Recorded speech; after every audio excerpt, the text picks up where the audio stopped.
This is sadness. I have much sadness today. I clicked the wrong intro, and now I'm sad forever. Woe is me. Woe is me. The OMB had an old man moment. I clicked the wrong button. What's the button, kids? What am I supposed to push? I need Dr. Pepper for this. Brad, they don't even know what's wrong. Okay, because we're in business. We're in action. We're ready for little cons. I'm just sad that I didn't get to play the pros and cons actual intro. I feel that I lost this much mojo now. I've still got plenty. Don't get me wrong. I got plenty. Back up. I got the mojo, Brad. Well, before we dive into it, let's take a second to welcome those of you who perhaps are not in the war room. We are doing our war room clinics today on YouTube so that everyone can see them. This is a little sneak peek at the content of the war room. Check out the Know Thy Enemy on Sisters that we just did, earlier today. Check out some of that. This is the stuff that we put in the war room. We have clinics like this every single day of the week. Check out this video if you enjoy it. Check out Brad's Road to LVO if you're going to check something out. It was magical. I bet it was. It was the best of times. It was the worst of times. If you enjoy this kind of content, make sure to take a look at our website, theartofwar40k.com. We're actually launching a new website in just a day or two. And you can go in there, check out the war room, and get content like this every single day of the week, as well as much, much more. All right, Brad, punch it. Let's go. Boom. Let's take this bad boy into overdrive. I love Vulcan behind me. He gives me a little bit of extra juice. Channel your best inner Shatner. You know what? I'm going to fire this up with a con before I go on my first. What do you think? What's John? What's the first question going to be? John, are you taking bugs to LVO? And if not, why are you such a fancy lad for not taking your bugs? I might. I very much might. I have not decided. I will freely admit I have not decided what my army is. I do. Let's talk about the pros and cons of bringing bugs to LVO, my friend. Yeah, see how I fired that up? I dad joked it right away. I told you I brought the mojo. It might not be the good mojo, but I brought it. There was something for sure. Okay, so the pros and cons of Tyranids. I really like Tyranids. Just in general, they were my first army. They're one of my favorite armies. If we look at the pros of Tyranids, it's that I think they're a very difficult army to play that I feel like I'm very good with. I don't think you can truly master Tyranids because they are so difficult, but I think that I'm about as good with them as I can be. So I feel confident in them. I just won a super major with them last month. I've got a ton of practice with the Tyranids, and there's not a lot of Tyranid players out there. Certainly not a lot of ones running, the style of list I am. So there's that experience edge of I'm going to go into a game being a lot more comfortable with Tyranids than my opponent is against them almost every time. Also, they do everything.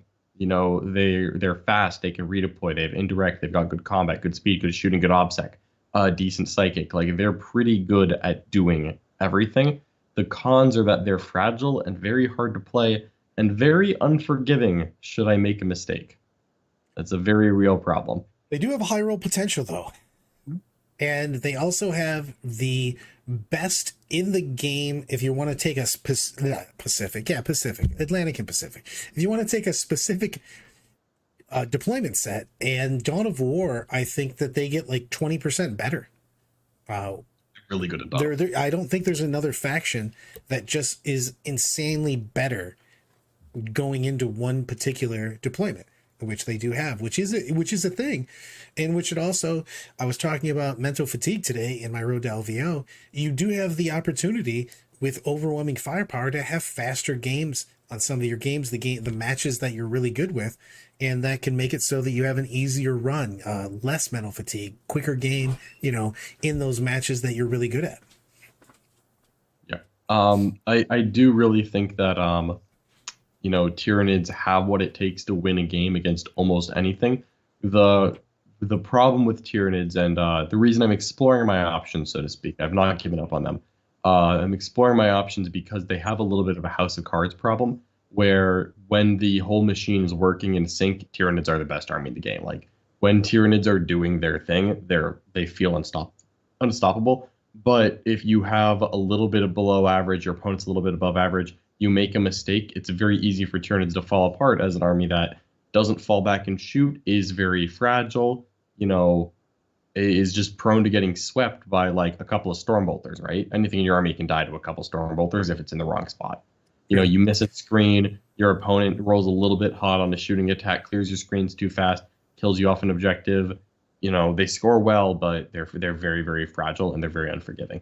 So for an army to win, 9 games in a row, I think Tyranids are really, really good at going like X and 1. But to go X and O is very difficult and requires you to kind of play the perfect game every single game. And you don't get those easy games. You know, we talk about mental fatigue as a matter of fact. You don't think that you have a couple easy games in that? I felt like on the Dawn of War, for specifically, you could have some quick games where you just overwhelm a few specific armies. I mean, a few specific armies, yeah, but in my experience, not really, because Tyranids are very good at dealing damage with a few things, but it's not just across the board damage output that tables. I can see on that. Right, 2 units, while my opponent still has 8 things to play with. They're not going to. You have played significantly more games than myself with that, so I will definitely take your word on that one. So, but I still like the army. I'm the most afraid of Tyranids into LVO, by the way. As you should be. Tyranids have. I think Tyranids have the highest ceiling going into LVO. Agreed. You know what? I will give you a fireworks for that. That was a good answer. You started off strong. And I'm going to take us into a little bit of con for our next. And that's going to be, does the top change that? Does the top 8, we talked about a little bit last time in pros and cons when I made you pick your top 8 armies. Does the top LVO armies change with the addition of GSC and Custodes? Do either one of them going to make the cut in your mind? This is awkward because I still don't know what's in them. I am going to guess that between GSC and Custodes, one army is going to make it in. I think one can make it in purely on the unknown factor, where a good player, when I play Gene Circle, I've had a success with them.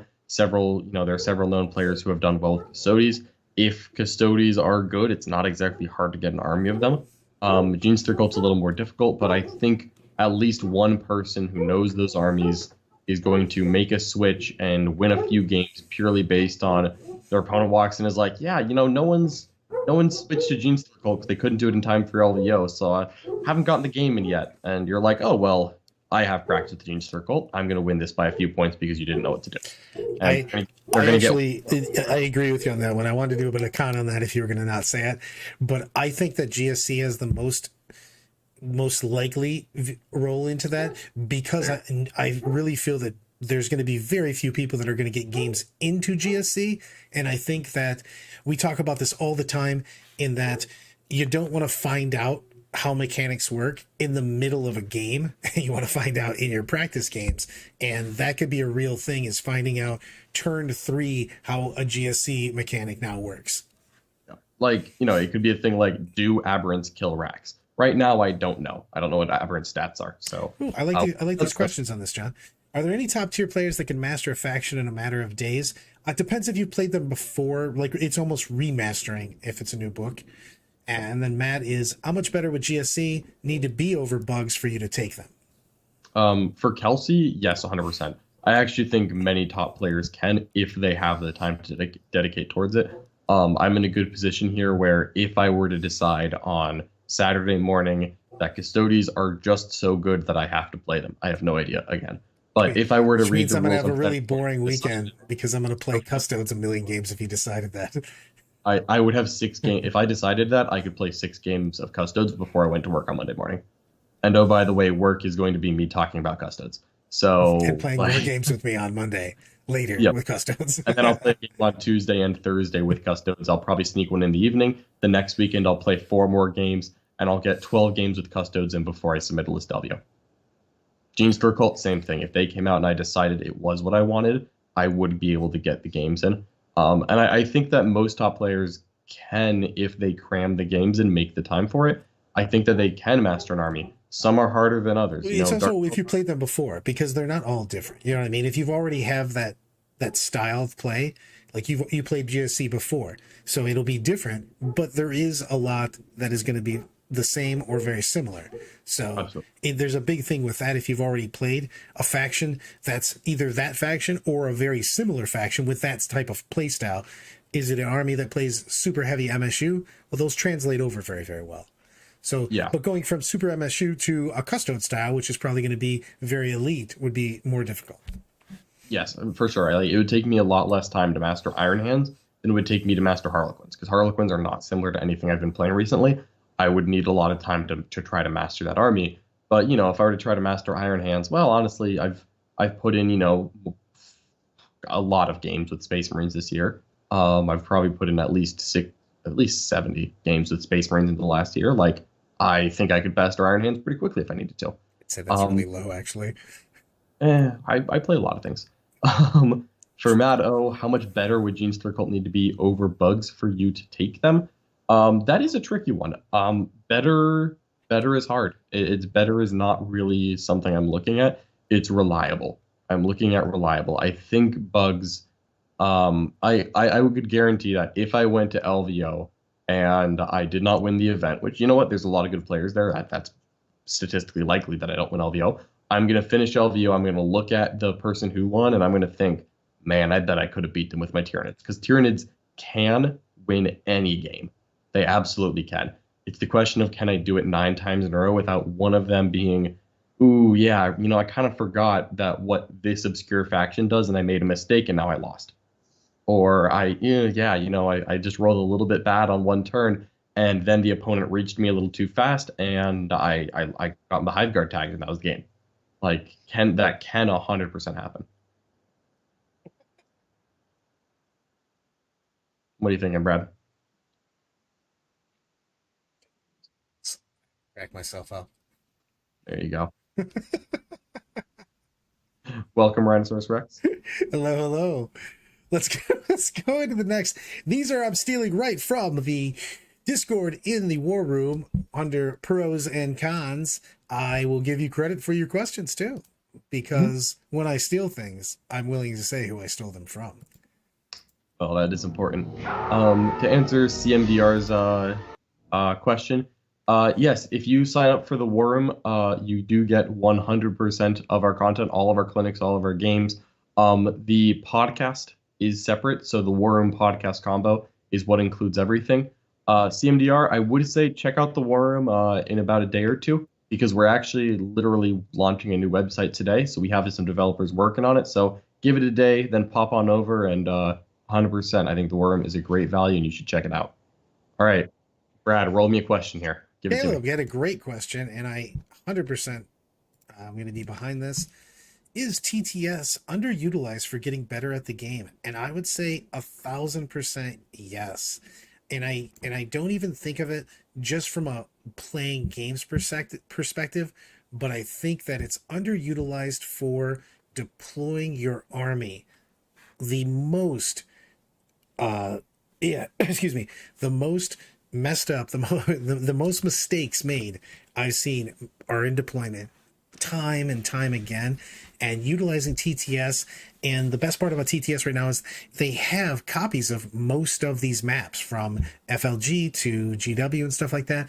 Just deploying your army, understanding your footprint, figuring out what your first turn and even your second turn looks like does not matter what you're playing against most of the time. There's obviously aberrations to that, and you know what I mean, changes to that, but most of the time you have the same battle plan. You know what you're going to take, you know where you have to be, you know if you have to contest, and deploying your army, seeing your footprint, checking out your angles to not get shot, making sure you can take your objectives with your army, what units need to be where, and basically how everything fits together as the puzzle of your deployment. Throwing your stuff out there is so wrong in deployment. it's so often I see that is a mistake in the deployment, and it can be the difference in the game.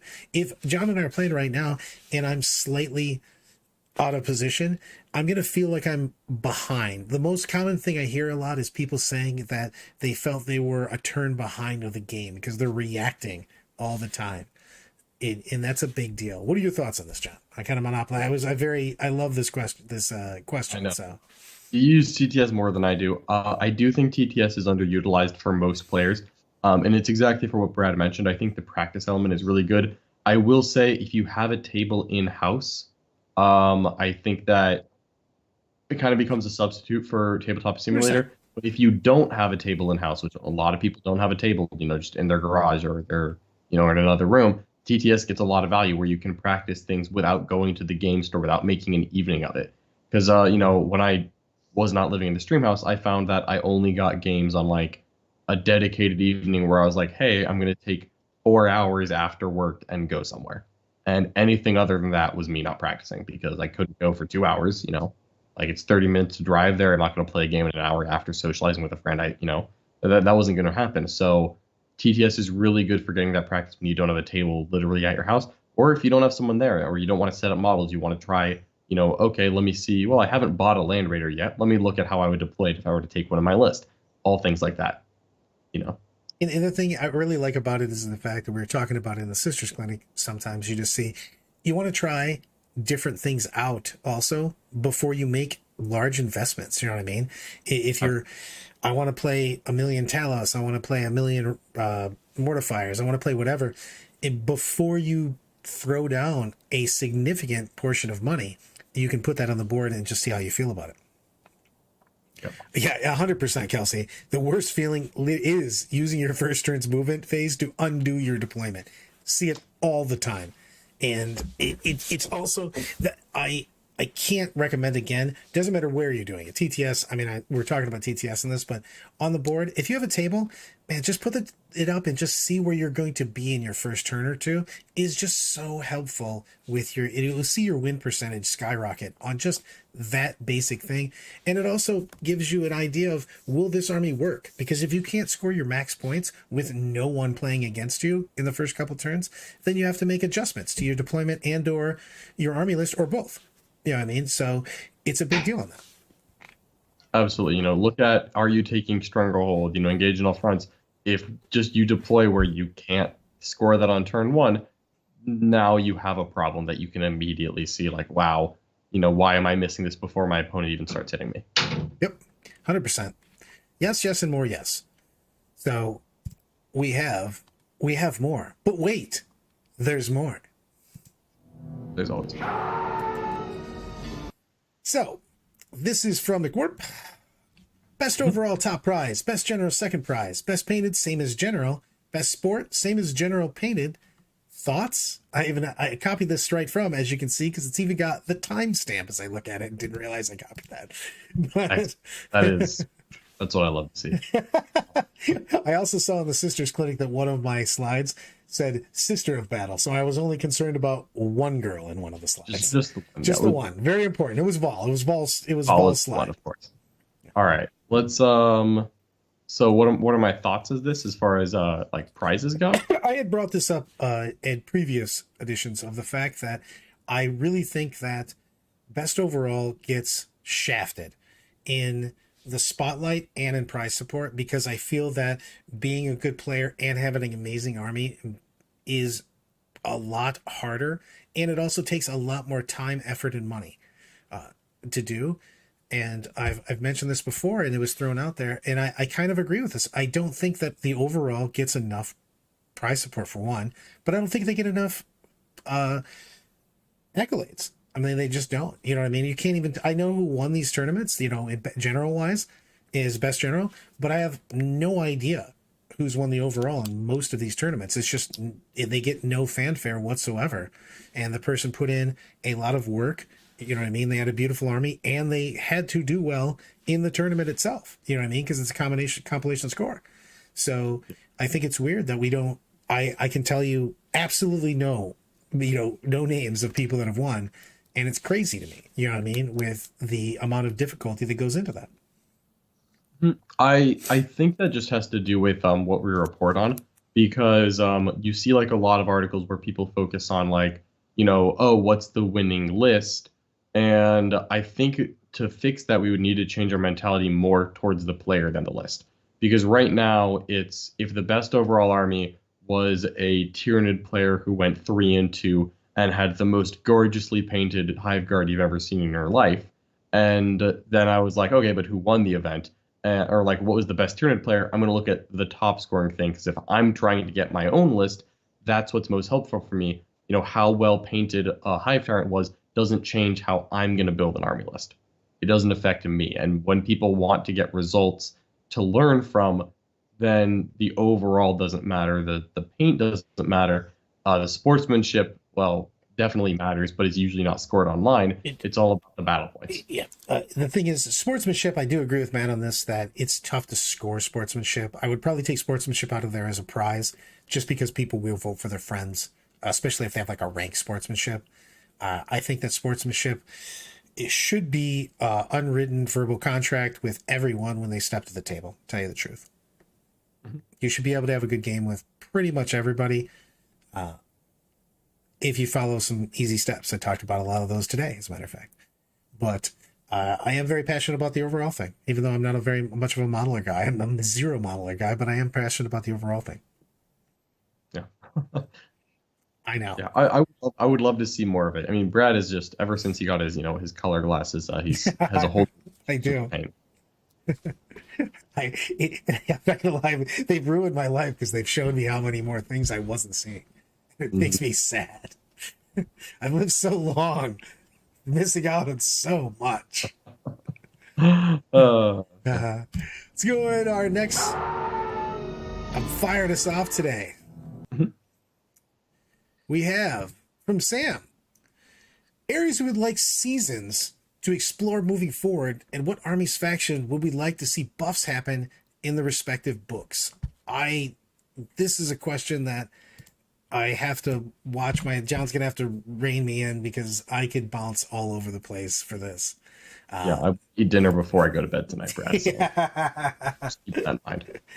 I am very big on the seasons. I really think that with them saying that they're going to put out adjustments every 3 months and basically effectively saying we're going to have 2 seasons a year, like a 6-month type block with 3 month, 3 month, 3 month of adjustments, makes me think that you can shoot high with these things. You can hope for the best, you know what I mean, moving forward.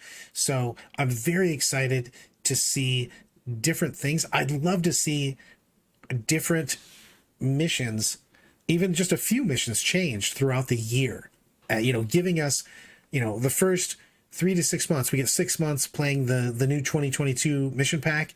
And then they go, hey, this mission's terrible. It's the new scouring. You know what I mean? Let's basically drop it and put in another mission, and then we get 2 new missions.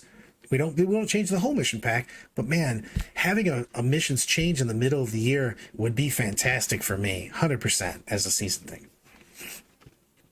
Yeah, I mean, I really just want to see a second battle lines added in. Maybe even 3 battle lines. I don't know how you feel about that, Brad. Say one more time. Yeah. It's more battle lines. Yeah, really. I hate battle lines so much. I love the season's concept. I like the idea of it, like intentionally having the game be a little different where, this season we're focusing more on primary. Next season we're focusing more on vehicles. I don't think that it should be like a faction to faction gets better, other than the natural as releases happen, changes are needed. But I would love it if there was like if they actually made it so vehicles are a little bit better this season. Just across the board, vehicles and monsters, so that it buffs everyone equally. As long as it, if there's reasons to for everyone to change their list a little bit each season, I like that because it keeps things fresh. Yeah, because you have to bring a slightly different list because of the different types of missions. Yeah. And if we change them a decent amount, if we change them every 6 months, every 3, whatever, you know what I mean? But just in the year, we never get, if you change a little bit all the time, you never get stale. You know what I mean? You don't have to make huge changes. You just have to make some changes all the time. So that's what I want. I just want the game to constantly be fresh and just cycle through a little bit of changes every 6 months, change one thing here, one thing there, one thing here, one thing there, and then just keep the game fresh and constantly changing and giving people reason to innovate. That's what I want. I want people to be 100%. constantly innovating lists. I don't like it when it's like, yep, we solved the Grey Knight Codex. It's been 2.5 hours, and this Yeah, and the list hasn't the next changed 6 at months. all. You know, and the most it's changed is 200 points, and everybody's running the exact same list with a tiny little change. Yeah, Use I in a Rhino. yeah, This is your Pokemon. The 1920s the same. just a thing. Yeah, I mean, I do like those both. I did like the WZA kind of a lot. It was weird how they showed it, but I did like what they did with it, because I don't like the fact I don't actually like just eight, a final eight bracket. I play to get in the bracket. Obviously, I'm looking to try to win the thing, but if you don't make it, then you don't have anything to do that day. You know what I mean? There's like a consolation game. I think that everybody should play the whole tournament, but I did like how Warzone did it, where you didn't have to play the Friday. So everybody played Saturday, Sunday, and then only some people played on Friday. And I actually liked that a lot. I thought it was different. It did make matchups definitely stranger, but I did like the concept, and I do like everybody playing the whole weekend. So I like brackets a lot. I actually think the brackets are the better way, in my opinion, because of the fact that it doesn't matter how you did in the beginning, you still have the opportunity to do really well in the second part of the tournament, the second half of the tournament, and win your bracket, still get prize support, still have fun, still something to play for, something to achieve, even if you started off slow. I love it. I like anything that keeps people involved in playing and less drops, because a lot of times you see a couple people lose a game, boom, they're gone. You know what I mean? So having people play the entire weekend is very, very good to me. My question is, when will anyone be brave enough to do a Saturday, Sunday, Monday tournament? Because I never see it. I never see the Saturday, Sunday, Monday. I only Which see is weird, because they're the same thing. It's actually it. easier to take off a Monday most of the time, tell you the truth. Yeah, like how have we not done this yet? It's actually cheaper to travel, tell you the truth. I would rather fly home on It, that Monday. it is cheaper to travel. Like Reese, come on, let's do this. Saturday, Sunday, Monday, top 8 on a Monday. It's like Monday Night Football. Everything's great on a Monday. I'll give you that, but I have to be positive on this, Matt. With the new primaries and stuff like that, I like anything that makes us have a more engaging game. Just anything that forces John and I play a game. I don't like it when both of us have our best option to do absolutely nothing and wait for the other person to just make that tiny mistake, because we don't have to do anything because of the way the secondaries work. I like anything that forces engagement and also forces you to make questions, pros, cons. You know what I mean? For instance, we've only seen a couple of the missions, but for instance, the retrieval, you have kill points is involved in that for 3 points a turn. And that makes it so you have to make real decisions of, should I take a risk to try to kill one of John's units to get that extra point? Because then he has the opportunity to come out and maybe take some of my resources away. Or am I going to be behind in points over the course of the game for that? So I like anything that makes you ask questions and have actual consequences to moving units. Yeah, I mean, you got to think about this though. If like we were forced to like do things on every turn, what would Richard do? Like, just you should think of others. Exactly. LGT London Grand Tournament 2022 is Saturday to Monday. I love it. Love it. Saw it of the future. Yeah, I honestly I think that's good. Like I honestly the European tournaments was why I wanted this, because like you see LGT, they can really only do 2 days. Apparently, is what I'm told. I don't really know much about it, but I'm told that they can only really get 2 days at the convention hall. I don't know why they don't like do 2 days at the convention hall, cut to top 16, and then tell those top 16 players that they're gonna play their games in a game store a mile away. All of those things can work. Tim wants to know, how bad are your monster bugs going to beat up on Jack's Knights? Most of these games have gone bad for my Knights in playtesting. It's gonna be ugly. Jack may cry. It's happened before. Jack may cry. You know what? I hope it happens again. So I love everything about that. Let's get a con going on here. Con. So we got this. We got a two-parter from Ambush. Okay. One, heavy railguns. Are they the devil or one-shot gun? Whatever. Whatever. I think I'm just gonna call it now. You're gonna end up with one hammerhead in almost every tile list, and you're not going to see 2 or 3 hammerheads in the good Tau lists. I think it's going to feel bad sometimes when it hits you, but most of the time you're not going to care, and a ton of army types are not going to care. None of my armies. I bring too much garbage for me to care about a one-shot weapon. You will kill the crap out of one of my 5-man squads, one of the guys in there, and he will be dead forever. We won't be able to bury him because there's nothing left. But typically, no, I don't think. It's going to feel bad when I bring a dreadnought and it gets one-shotted, but I think it's a one-shot gun on a typically fairly expensive chassis. So we'll see. Yeah, I'm assuming it's going to be not like super expensive, but it's probably not going to be cheap. And I'm really assuming that it's still not going to be tough. Yeah. It is a direct shot also, so you do get to shoot back at it basically. So it's not like if that was an indirect shot, I would be kind of annoyed at it.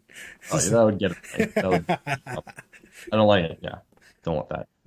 So all of the things on that. So we're unfortunately fairly in sync on this one. That is true. I do hope that ignore invulns does not become super common. We did have that with D weapons back in the day, and they weren't even the most popular thing in the world, but it does suck when you don't have anything that you can do against something. There's just a difference. I mean, if John shoots just overwhelming firepower and 100 shots that do or strength whatever, AP a million, and I can take my invulns and I'm probably going to die anyways, it's different than if I don't get to take my save with an ignore invuln type weapon. It does feel different. It just feels like you weren't part of the game. So yes, I'm not a huge fan of things that just ignore invulns, because even if you probably weren't going to make it, a lot of them, it does feel terrible that you just don't get to roll dice. Just let me roll dice. Let me have a 6. Let you have anything. It just feels better than giving you absolutely nothing. All right. The part 2 of the ambush question is LVO allowing 2 new books 2 days before list lock, 2 weeks before the event. Johnny, what are your thoughts? Give me some hot takes on this. This is a controversial issue. There's been a lot of riffraff, shimmer sham on the boards. The rules cutoff date is perfectly reasonable. I think that the list submission date is too early. Like, why do they need lists 2 weeks in advance? Why? I'm submitting. I'll be on time, but like, what is gained by this? Why not just like ask for the lists a week in advance and then unveil them 3 days before the event? I think that the thing is that they were trying to make sure they're actually having a real list check. I think what their reasoning was, what they said at least.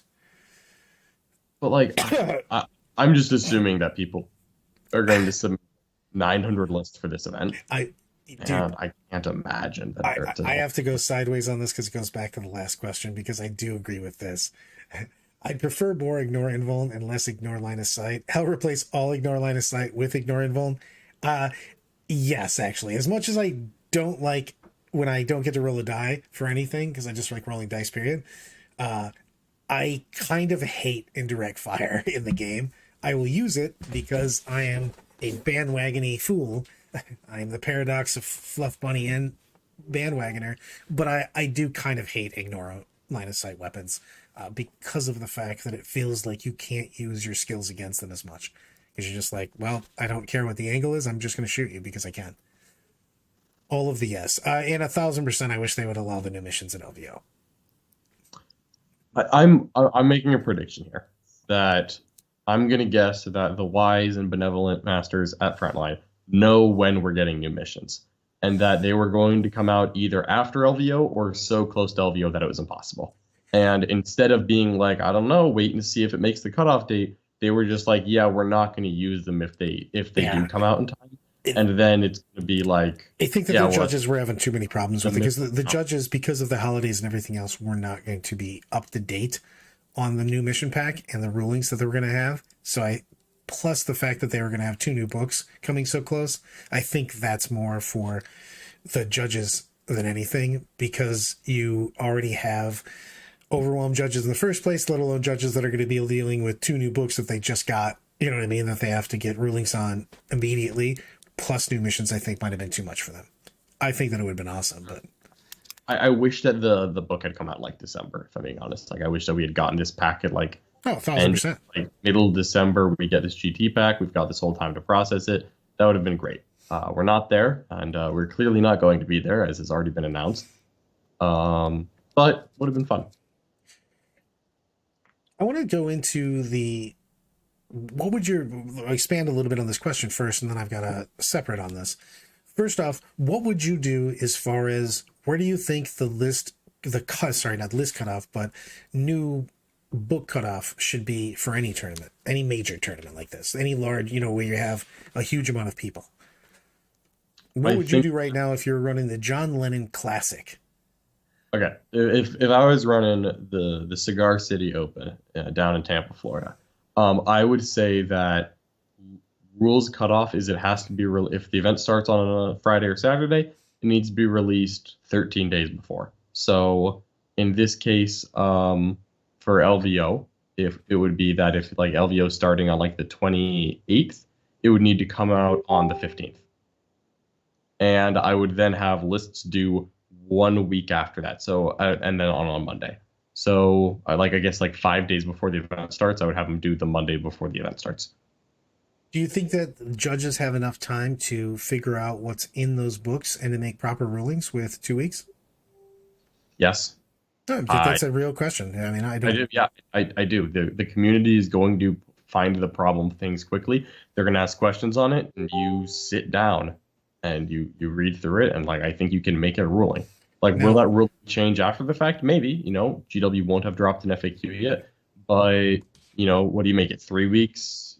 Is that extra week making the difference on rulings? I doubt it. It's still not getting an FAQ in before lists are due. 4 weeks just feels like too long. So, yeah. Yeah, I mean, because you could be playing with your old codex, which always felt bad going into a book or going into an event. So I get you on that. It is hard though with your event staff, especially when we're having larger and larger tournaments. You know what I mean? Now, is it the community's duty to find things that are mechanically broken in a codex and bring them to the judges right away? Because we're not going to have an FAQ before, because we're going to get these books. And there's no way we're getting an FAQ before the tournament. Is it a responsibility? No. Is it smart? Yes. Because there's two options here. It's I find something abusive in this book.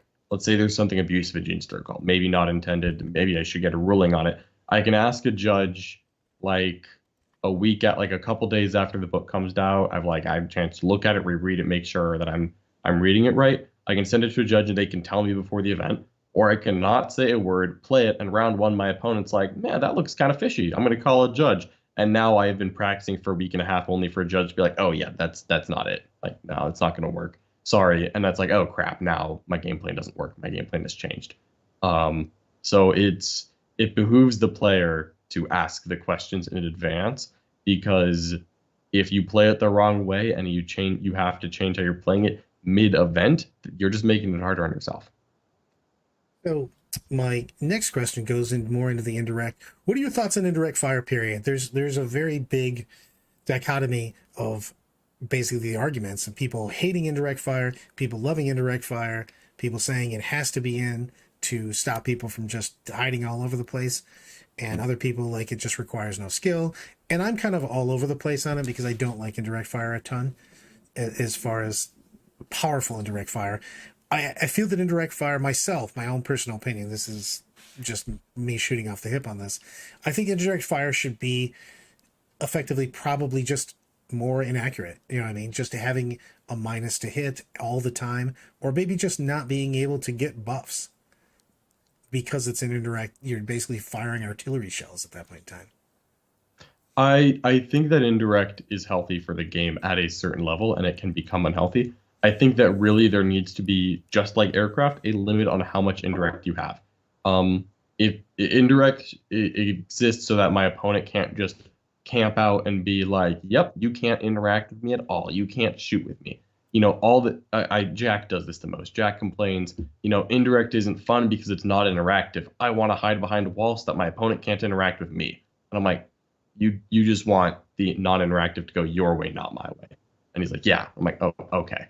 So I think you just limit how much indirect you have. It indirect should not table people. Indirect should be, if you are completely hiding from me and doing no damage to me, I'm making some headway. We're not just losing a battle round. That's where indirect should be. I love scatter.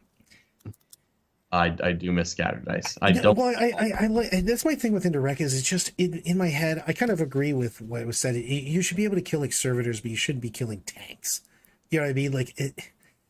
I mean, guard. Yeah. I mean, if you got heavy, but it should be wildly inaccurate. You know what I mean? It's not like artillery's laser sighted all the time, unless somebody's laser sighting it for you. You know what I mean?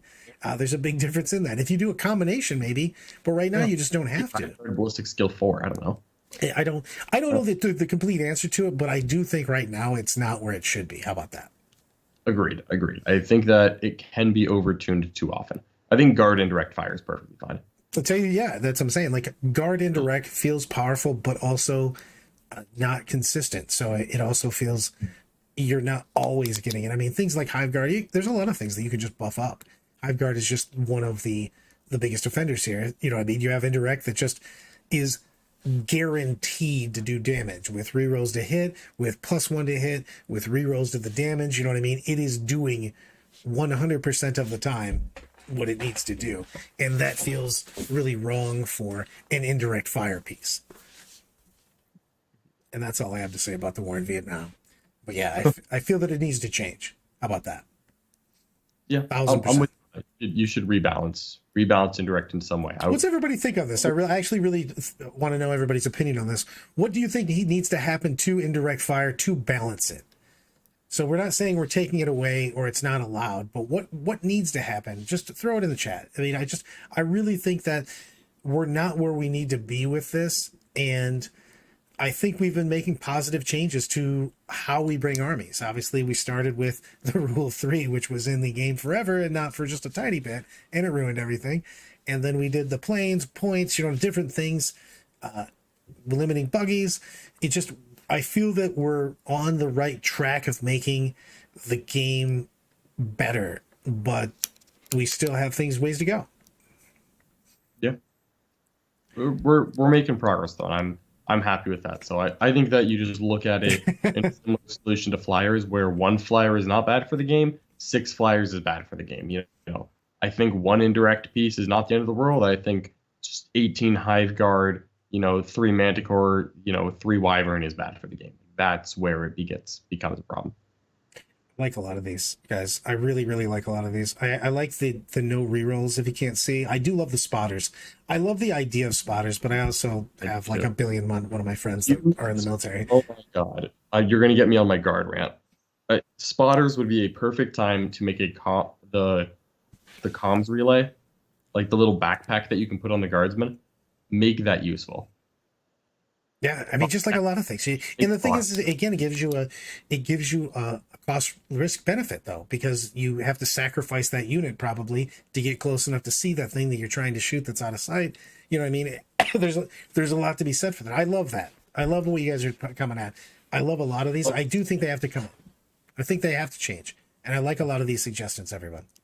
I would love to see indirect fire is always -1 to hit if it cannot see the target.